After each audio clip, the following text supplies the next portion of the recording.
ایک ہوتا ہے شریعت مطہرہ جہاں پر اجازت دے، بد مذہب ہو گیا ہے وہاں پر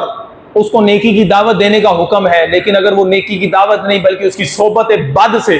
بندے کے ایمان جانے کا اندیشہ ہو،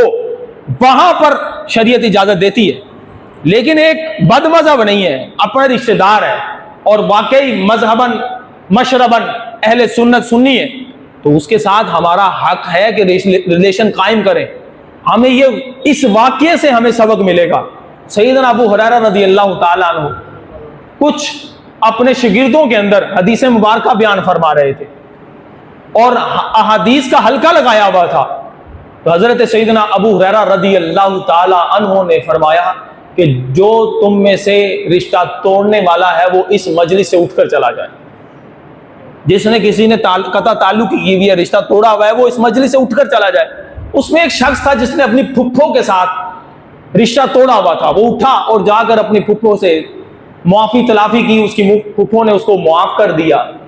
اور معاف کرنے کے بعد اس شخص سے پوچھا تم اتنے عرصے بعد میرے پاس کیوں آئے ہو؟ تو اس نے کہا کہ میں مجلس سے سیدنا ابو ہریرہ رضی اللہ تعالی عنہ میں موجود تھا، آپ نے فرمایا جس نے رشتہ توڑا ہوا ہے، تعلق توڑا ہوا ہے، وہ اس مجلس سے اٹھ جائے، اور کوئی مسئلہ نہیں مجھے پتا۔ تو پھپھو نے کہا کہ بیٹا آپ نے جا کر حضرت سیدنا ابو ہریرہ سے پوچھنا ہے کہ آپ نے یہ کیوں فرمایا۔ وہ شخص گیا، پھر مجلس کے اندر شامل ہوا، سیدنا ابو ہریرہ رضی اللہ تعالیٰ عنہ سے سوال عرض کرنے لگا، حضور یہ تو بتائیے کہ آپ نے یہ جو فرمایا تھا کہ جو تعلق توڑنے والے ہیں وہ اس مجلس سے اٹھ کر چلے جائیں، اس کی کیا وجہ ہے؟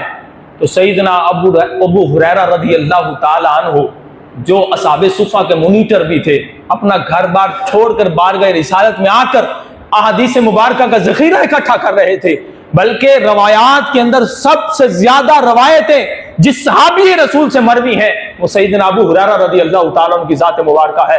آپ فرمانے لگے